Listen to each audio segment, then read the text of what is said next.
Imagine two retirees, same age, same size nest egg, same monthly expenses, and even the same life expectancy.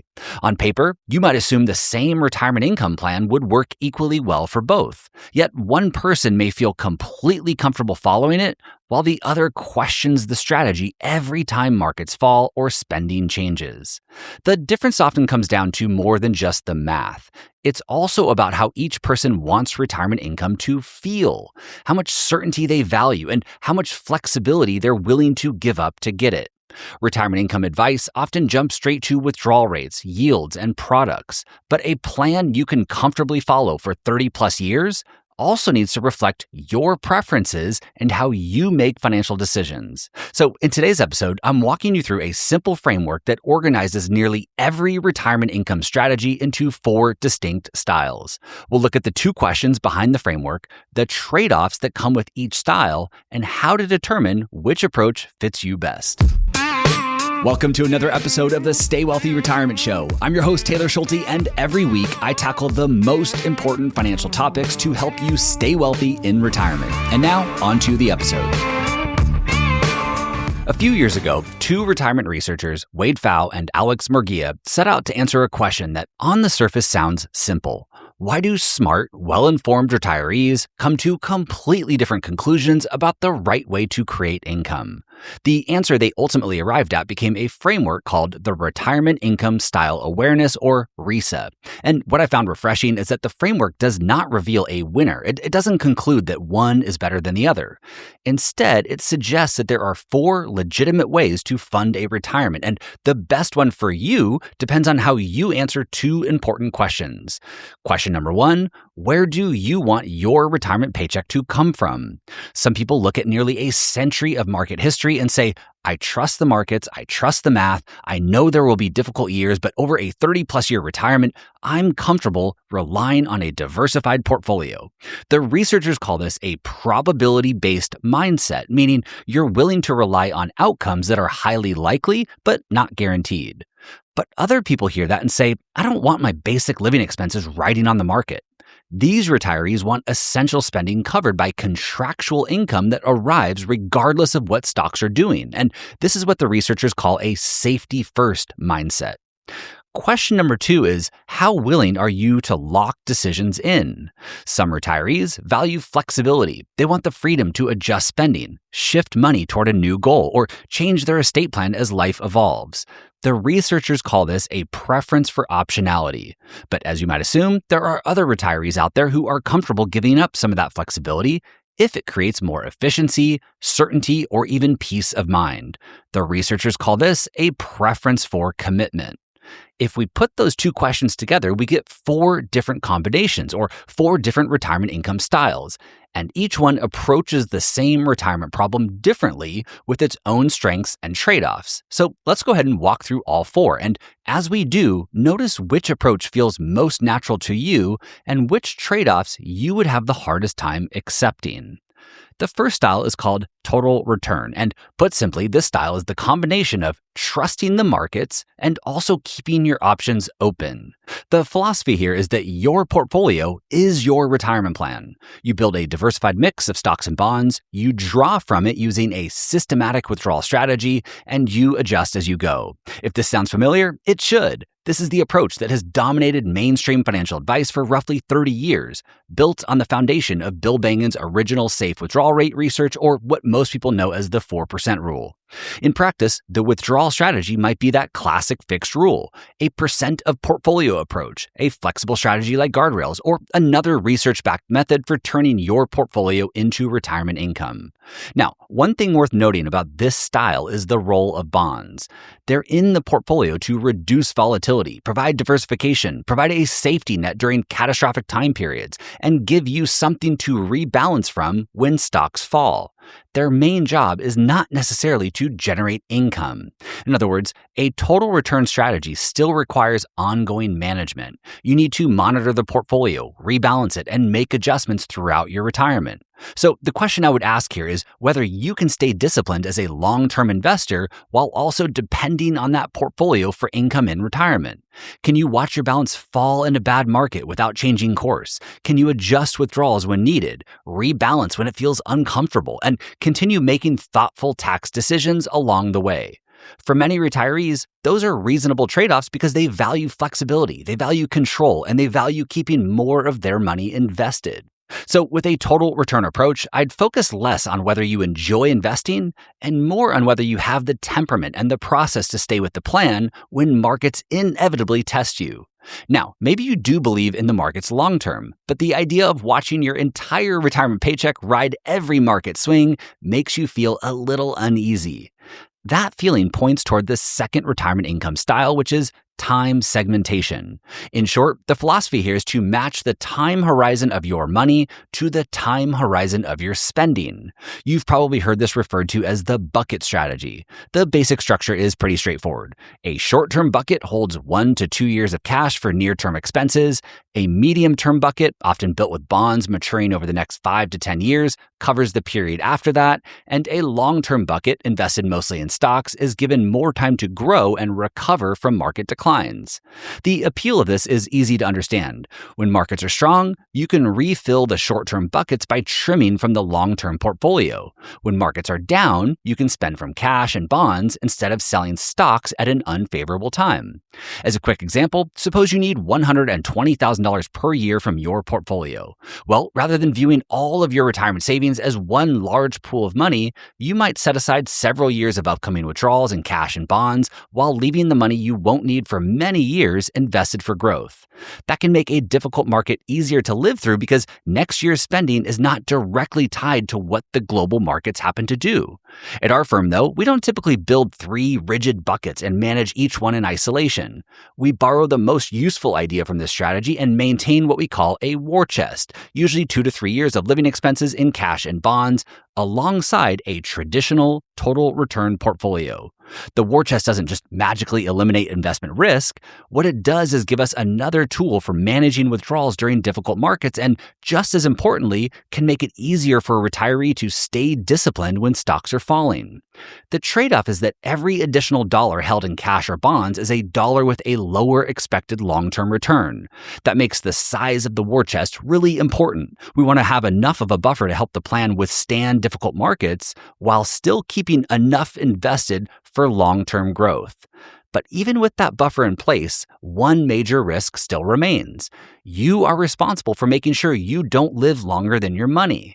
And that brings us to the third style. The third style is income protection, which combines a safety-first mindset with a willingness to make more permanent decisions. The basic idea is simple. Secure enough guaranteed income to cover essential expenses, then invest the rest for growth, discretionary spending, gifts, and/or legacy. Social Security forms the foundation here, and a pension does help if you have one as well. And if those sources don't fully cover your essential spending, this approach will often lead you to use an income annuity to fill the gap. And that's because annuities can do something a traditional investment portfolio cannot. Mortality credits. You see, when you buy a lifetime income annuity, your money is pooled with other policyholders. People who die earlier effectively help fund payments to those who live longer. And that pooling of longevity risk allows an insurer to provide lifetime income with less capital than you would typically need if you tried to fund the same uncertain lifespan with bonds alone. Supporters of this approach also point to another benefit. Once essential expenses are covered by guaranteed income, retirees may be more comfortable keeping the rest of their portfolio invested through market ups and downs because their basic lifestyle is not dependent on selling securities. In an actual retirement plan, I would start by identifying the expenses you would be uncomfortable exposing to market risk. If Social Security and pensions already cover them, you may not need anything else. But if there's a meaningful gap and you have a safety-first mindset and a willingness to make a permanent decision, a simple income annuity may be worth evaluating. And that order is important here. Start with the income problem you're trying to solve, then evaluate the available tools. Too often, the process happens in reverse. Someone has sold an annuity first and then afterward tries to figure out how it fits into their retirement plan. And this is where I become more cautious. As I discussed in episode 269, the annuity that works well on paper is often much simpler than the products retirees are commonly sold. Many commercial annuities are complex, expensive, and difficult to unwind. And even with a simple annuity, the guarantee comes with other trade-offs. You're relying on the financial strength of an insurance company for decades. Fixed payments can lose purchasing power to inflation, and annuitizing assets typically means giving up some liquidity and potentially leaving less to your heirs. And there's also a behavioral cost that shouldn't be dismissed. Writing a large, permanent check to an insurance company doesn't always feel good, even when the math seems reasonable. That's why at our firm, it's rare that we recommend annuities. But when applicable, we generally prefer the simplest version, a single premium immediate annuity, usually later in retirement, sized only to cover a specific gap between essential expenses and guaranteed income. The goal is simply to cover that gap without asking the annuity to do anything more. That trade-off between greater certainty and reduced flexibility leads naturally to the fourth and final style, risk wrap. This is the one combination we haven't covered yet, which attempts to provide safety first, but with a preference for keeping options open. In other words, you want some guarantees while still maintaining access to market growth and your account value. Now, similar to the commercial annuities we just discussed, I do have concerns about this approach, and I don't think it's appropriate for most retirees. But I also don't believe there's one right answer for everyone, and a big part of my goal with the show is to give you the information you need to make thoughtful, informed decisions for yourself. I often say there's the textbook answer, and then there's your answer. And if your answer supports your goals, gives you more confidence, helps you sleep better at night, and doesn't put the success of your plan at unnecessary risk, it deserves consideration. So even though risk wrap wouldn't be my default recommendation, it is a legitimate part of this framework and it could be fitting for the right person. With that little disclaimer out of the way, let's go ahead and look at how it works, what you get, and also what you give up. So the basic structure is an investment portfolio inside an insurance contract, most commonly a variable annuity or a registered index-linked annuity with a guaranteed lifetime withdrawal benefit that's attached. Your money remains invested in market-like assets, which gives your guaranteed income the chance to potentially step up to a higher level along the way if the investments perform well. But if they perform poorly and the account value eventually gets drawn all the way down to zero, the insurance company continues paying that minimum income documented in your policy for the rest of your life. And you can see why that's appealing. You still have an account balance. There's often a death benefit if leaving money behind is important to you, and the potential income step-ups can help offset some of the effects of inflation.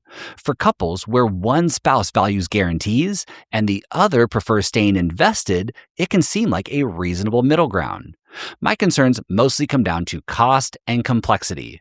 An income rider alone can cost around 1.5% per year before adding the underlying fund expenses and other contract charges. In episode 269, which I'll share a link to in today's show notes, I shared an analysis of more than 48,000 annuity policies where total annual costs reach as high as 3.88%, which means a retiree with a $1 million nest egg who doesn't know any better could be paying nearly $40,000 per year for insurance protection they don't even need. Then there's the complexity. These contracts can be difficult to compare from one company to another. Surrender charges can limit your flexibility for up to 10 years, and you're relying on one insurance company to honor those guarantees for decades. And over a long retirement, those costs can add up to the point where the hybrid approach ends up comparing poorly with either a straightforward investment portfolio or a straightforward income annuity. So, if you're considering this style, the details really do matter. And before signing anything, I'd want someone who is not being paid to sell you the product to review the contract and help you understand exactly what you're paying for. Because as I've shared many times before, every guarantee and every benefit attached to an annuity or an insurance policy has a cost that you are paying for. downside protection, inflation protection, guaranteed returns, guaranteed income for life. None of those features are being given away for free. They've all been priced into the product. That doesn't automatically make them bad or mean you should avoid them at all costs, but the insurance company has done the math across a very large pool of policyholders to make sure the guarantees they're offering are priced in a way that works for them. Your job is to make sure those same guarantees are valuable enough to work for you. Now, rather than trying to score yourself into one of these 4 categories or styles, I think a more useful way to apply the framework to your own retirement plan is to start with 3 decisions. Decision number 1, figure out which spending truly needs to be protected, i.e., what expenses need to be covered regardless of what the markets are doing. Housing, groceries, healthcare, insurance, whatever those essentials are for you. Number 2, decide where flexibility matters most. Said another way, which dollars may need to do a different job later. Maybe you move, healthcare costs rise, you want to help your kids or grandkids, or your legacy goals change. Those are dollars I'd be careful about permanently committing today. Lastly, number 3, decide which risks you're comfortable carrying yourself. For example, are you willing to accept market volatility for higher expected returns? Would you rather transfer some longevity risk to an insurance company? Or would keeping several years of spending in safer assets give you the confidence to stay invested through a difficult market? Those answers probably won't place you neatly into one of the 4 boxes, and that's fine. What matters is that they tell you what your retirement income strategy actually needs to accomplish. Once you know that, you can build a core strategy around your biggest priorities and then borrow from the other styles when they solve a specific problem. Because in the real world, most good retirement plans end up pulling from more than one of these approaches. Social Security provides guaranteed lifetime income. A diversified portfolio provides growth and flexibility. Cash and bonds can support near-term spending during difficult markets. And in the right situation, an annuity can transfer a risk you'd rather not carry yourself. Let's also not forget that life is not a straight line, and what might be the right solution today may not prove to be the right solution tomorrow. The value of this framework is that it helps you see the trade-offs clearly, decide which ones matter most to you, and build a retirement income strategy around the life you actually want to live. If there's one idea I hope you take away from today's episode, it's that a good retirement income plan should work both financially and behaviorally. You can build a strategy that looks great in a spreadsheet, but if it asks you to tolerate more uncertainty than you're comfortable with, give up more flexibility than you want, or make commitments you'll regret later, there's a good chance you won't stick with it when things get difficult. The framework we walk through today should hopefully give you a better way to think about the choices in front of you. How much certainty do you actually need? Where is flexibility most valuable? Which risks are you comfortable keeping? And which ones would you gladly pay to transfer? And remember, you don't have to choose one of these 4 styles and stay there forever. Your retirement plan can borrow from each of them, and it can evolve as your life, your priorities, and your circumstances change. The goal is to understand the trade-offs you're making, make them intentionally, and build a retirement income plan you have the confidence to actually follow. Thank you, as always, for listening. To view the research and resources referenced in today's episode, just head over to youstaywealthy.com/298.